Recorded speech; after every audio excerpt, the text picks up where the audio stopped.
Hola,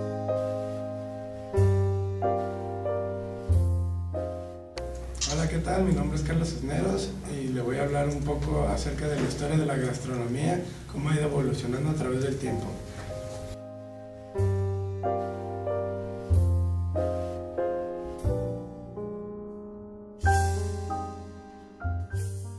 El ser humano por naturaleza y necesidad siempre ha tenido la necesidad de alimentarse como cualquier ser del planeta. Al principio los seres de este planeta eran nómadas, buscaban fuentes de alimento, pero no fue hasta el fin de la última glaciación, en el año 14.000 a.C., cuando los climas comenzaron a estabilizarse y comenzaron a utilizar técnicas de cosecha y la domesticación de animales.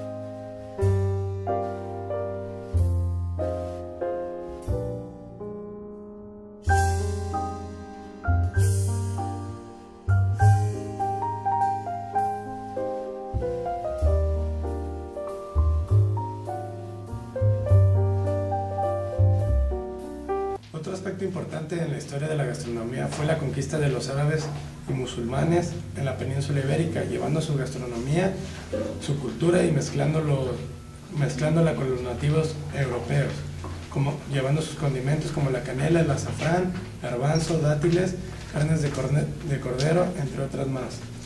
La profesión tiene sus orígenes en la cultura europea en los siglos XV a XVIII, con la conquista de América, ya que de aquí fue de donde complementaron su gastronomía, llevando la papa, el tomate, frijol, maíz, aguacate, cacao, entre otros productos. Con la Revolución Francesa y la Revolución Industrial se amplió el rumbo de la alimentación de la humanidad, con el uso de nuevas tecnologías para cosechar.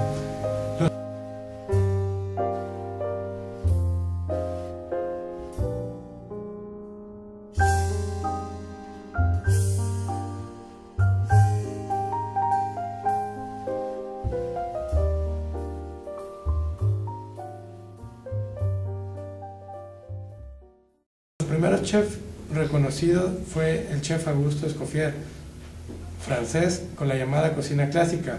El uso de recetas estándar, procedimientos de técnicas de cocción, entre otras cualidades como la clasificación de las salsas madres y demás. Y ahora en la actualidad, lo vanguardista es la cocina molecular.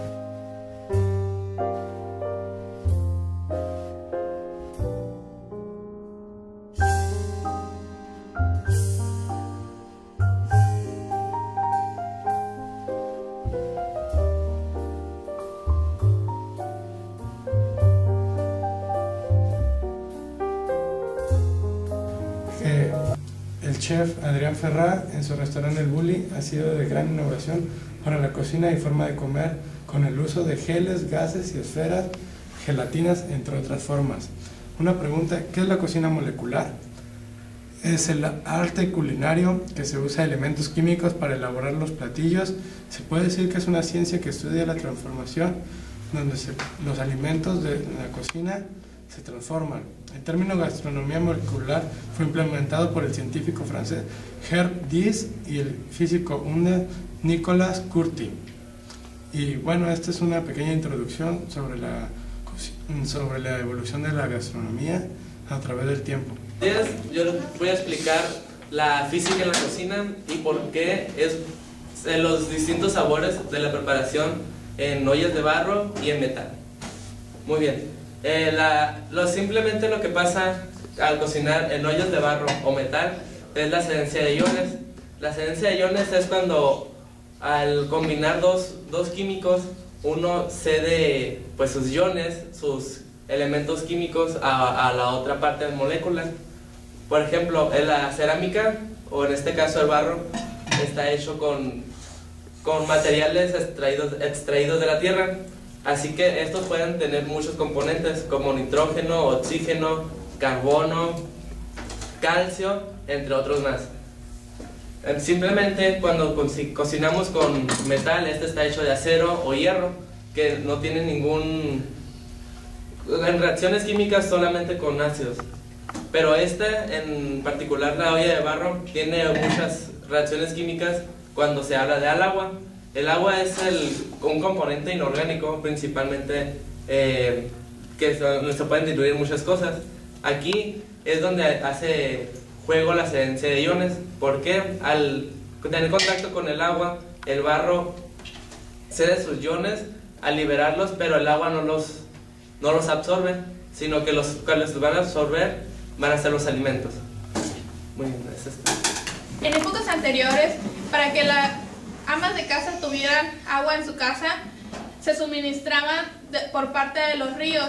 Las señoras se juntaban en las mañanas muy tempranito y se iban con los jarrones a los ríos y se las llevaban a sus casas. Ahí en sus casas tenían lo que eran unos pozos y los enterraban para que se mantuviera helada el agua. Ahorita en la actualidad, lo que hacen, pues el agua, la suministración del agua sale por lo que son las llaves, y con lo que los refrigeradores es la que los mantiene helados ahora. Dentro de lo que fue la preparación de los alimentos en las épocas antiguas, se preparaba más que nada en lo que eran artículos de piedra. Los primeros ingenieros diseñaron lo que era en una sola pedazo de piedra, que como pueden ver es sólido, es solo una pieza, junto con su piedra con la que se molía. Esto más que nada son los principios de mortero. Entonces lo que se preparaba antiguamente era hervir los alimentos dentro de una cazuela, lo que eran los tomates, y se agregaban ya al molcajete. Luego se cortaba la cebolla y esta se agregaba igual. El ajo pues simplemente era cortarlo, pelarlo y se agregaba a la salsa. Una vez que esto se agregaba, se machucaba, como anteriormente se le decía, para que de esta forma lo que era el tomate y la cebolla liberaran el jugo y se mezclaran en la mezcla que ahora se le conoce como salsas. También se le podía agregar lo que eran chiles serranos, chiles poblanos, los chiles de amor, los más conocidos.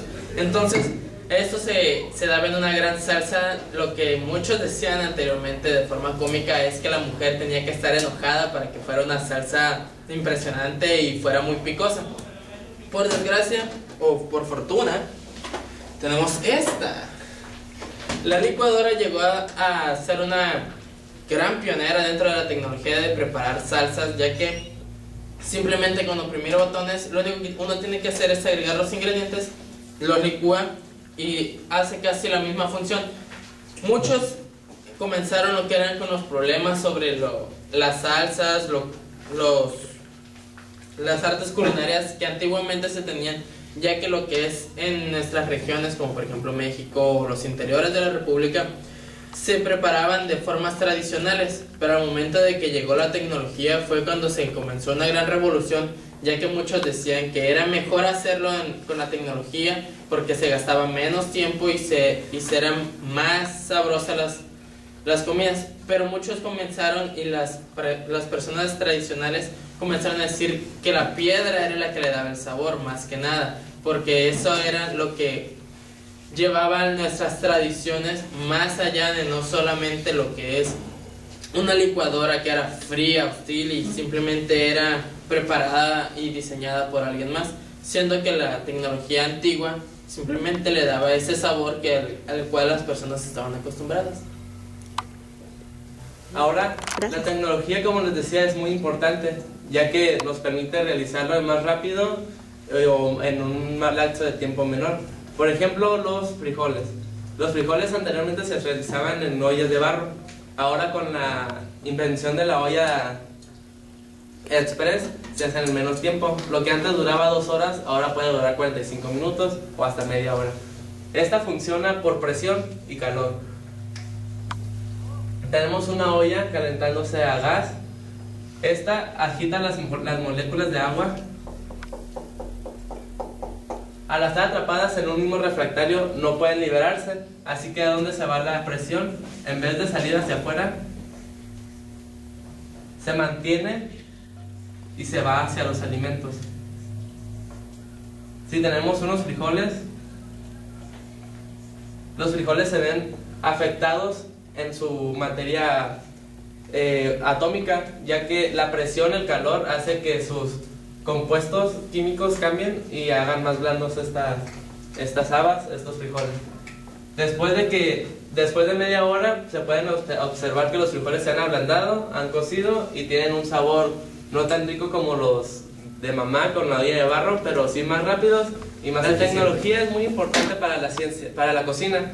Por ejemplo, anteriormente en el año, digamos, por ejemplo en el 1500 se usaba mucho el molcajete.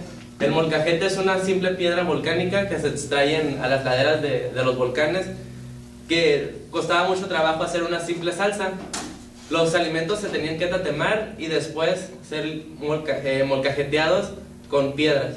Pero llegó Joseph Werner, el inventor de la famosa licuadora, la cual tuvo mucho éxito y muy aceptada por la sociedad, sobre todo por las amas de casa, ya que facilitaba el trabajo o la alimentación de sus allegados.